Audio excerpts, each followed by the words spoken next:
Hey team, welcome to another Bullpen Bulletin with Coach Hart and Building Better Baseball. Today we are talking about the heart of the swing, which is the contact point.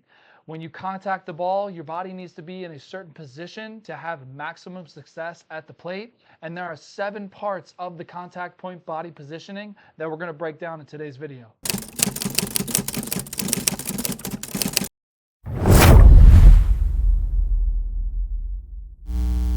So remember, I'm Coach Hart. This is Building Better Baseball. This is the best place for baseball education. So let's get into the contact point. So the first part that we're going to learn about is the contact point is the exact moment when the ball hits the bat, just in case you didn't know.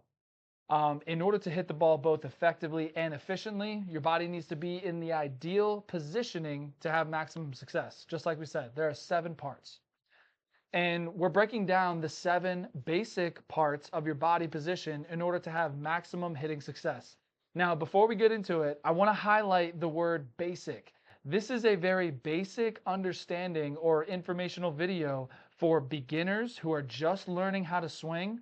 And the information is very surface level and it's just a little idea of what the body positioning should be. So we're not going to get into the gory details or the weeds of how everything should be. So if I say something that you don't necessarily agree with, just keep in mind this video is meant for beginners who are just learning how to swing, who just need the basic 7 parts of the swing that don't necessarily need all of the higher level kind of contact point information, if you know what I mean. So just keep that in mind that this is a basic video meant for beginners. So the first thing we're going to talk about is the positioning of your head and your eyes. Now, every time you swing the bat, your eyes need to be right on the ball because you can't hit what you can't see, right? I always tell that to my players. So your eyes always right on the ball at the point of contact. Now, the positioning of your head, it should be between your feet and it should be stacked over your back knee, all right? Now, it should not be all the way back here, back behind your back foot, all the way in front where you're leaking forward. It should be in between your feet, and the ideal positioning is stacked over your back knee. So your head and your eyes on the ball, head stacked over your back knee at contact point. Number 2, we're going to move on to our arm positioning. Now, you want your arms to be extended at contact. You don't want to have them into your body and like this because you're not going to hit with a lot of power that way. You want to have your arms extended at the point of contact. This is what coaches are referring to when they talk about getting extension. If you've ever heard a coach say get extension on the ball, this is what they're talking about. Now, the goal is to create a triangle shape with your arms and your chest. So as you can see here, the bottom of the triangle is at my chest, and I'm making a triangle shape with my arms from my chest. That is just a basic understanding of your arm positioning at the contact point. Now, number 3, we're going to move on to our hand positioning. Now, at contact point, your hands should be in a palm up, palm down positioning. As you can see, my bottom hand near the knob is palm down, and my top hand is palm up. That's the ideal positioning for your hands at the contact point. This positioning ensures that you have the correct bat path to the ball and the barrel is traveling through the strike zone. If you don't have that correct positioning, that might mean that you're kind of rolling over a little bit, and we don't want that. That's not going to have a good contact or good power behind your swing. So ideally, you want your hands in a palm up, palm down positioning because it ensures that the barrel is traveling through the strike zone and you have the correct bat path to the ball. So number 4, we're going to move on to our front leg position, all right? Now, your front leg should be straight at the point of contact. Now, some coaches say something like hit on a stiff front leg or something to that effect, right? They're basically saying that your front leg needs to be almost like a post that you're posting up on, and it's a straight front leg when you're swinging the bat at the contact point. And as you can see, my front leg here is very straight, and that ensures that I don't leak forward, which is actually what I say in this next part. This ensures that you don't leak forward and you keep your weight balanced. using all of the power that you built from your load. So your load is building all of that power up and holding it, and then that front leg staying straight, that ensures that you're using all of that power that you built. Because if you have a bent leg, that means you're leaking forward, and when you leak forward towards the ball, you're losing all of your power, and it's really hard to get your hips fired and get your core and your lower body involved in the power idea of the hit. Number 5. So we're going to move on to the positioning of the front foot. Now, your front foot should be closed at the point of contact. Think of it like a door. So as you can see this arrow here, my front foot is closed right here. So this ensures that you keep all of the power you've built up. If the door opens, think of it like all of your power just going out of the door. Now, basically what this means is you just want to keep your front foot closed and not have it just like fly completely open like that, where you're letting all of your power go out the door, right? When you have a stiff front leg and your front foot stays closed, you're keeping all of that power that you built from your load and you're generating it through the bat into the ball for your hit, all right?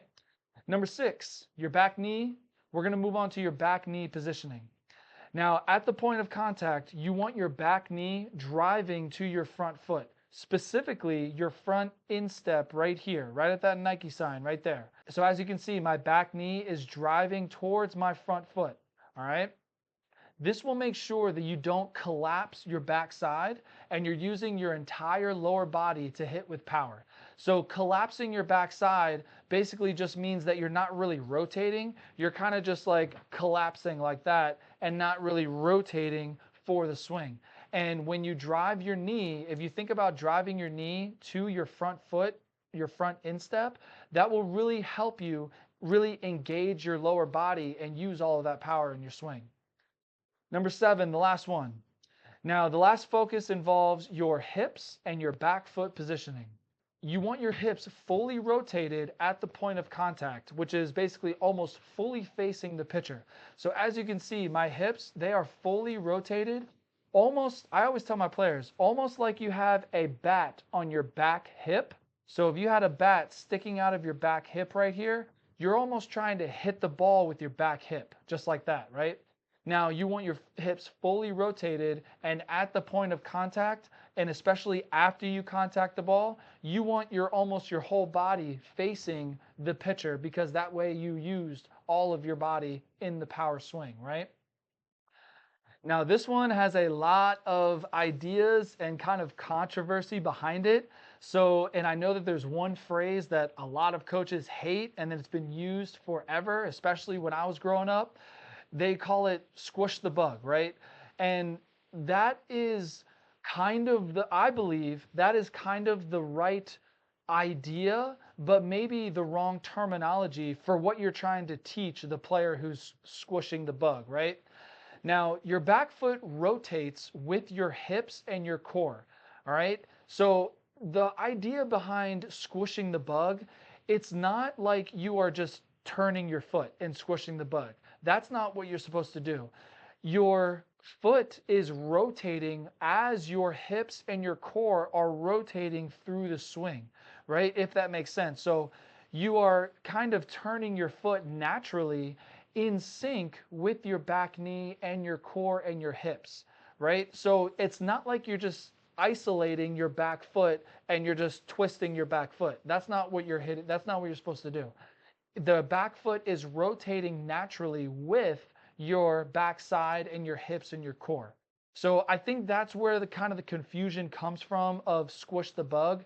A lot of kids might think that it's literally just turning your back foot, and that's not what it means. So like I said, there's a lot of controversy, mixed ideas behind that idea, but the basic thing is you want your back foot to rotate with your upper body or with your core and your hips. That's basically what it means. And at the end, you really want your heel to be kind of pointing back to the catcher in some sort of way. All right. You don't want your foot to be flat where you didn't even turn it or it didn't turn. And you don't want to be like fully over rotated where it's pointing towards like the opposite dugout, right? you want, after you contact the ball, you want your heel to be basically pointing in some way back towards the catcher, which tells you that your back foot rotated with your hips and your core. That's basically what it means, right? So everything put together. I know this was a lot, but these are the 7 basic parts of your contact point that you can really focus on. And before we get into this, practice bite-sized pieces. Go one at a time from head to toe. All right, first focus on your head. Make sure your head is good. Take some T swings. Make sure your head is good in that positioning. Okay, now that my head is good, now I can move on to my arms. Now I can move on to my hand positioning, right? So you can go in piece by piece and break it down and do that practice. So again, just as a review, number 1, head on the ball over your back knee. You want your eyes on the ball and your head should be stacked over your back knee, right? Number 2, triangle with your arms extended. So you want that extension and you want to try to create that triangle shape between your chest and your arms, right? Number 3, palm up, palm down positioning at the point of contact, which makes sure that your bat path is good and your barrel is traveling through the strike zone. Number 4, front straight leg so you don't leak forward and kind of collapse your front side, which loses all of your power.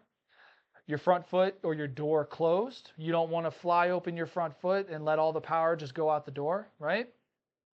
Back knee driving to your front foot, and that ensures that you're using all of your power in your swing and you're rotating your hips.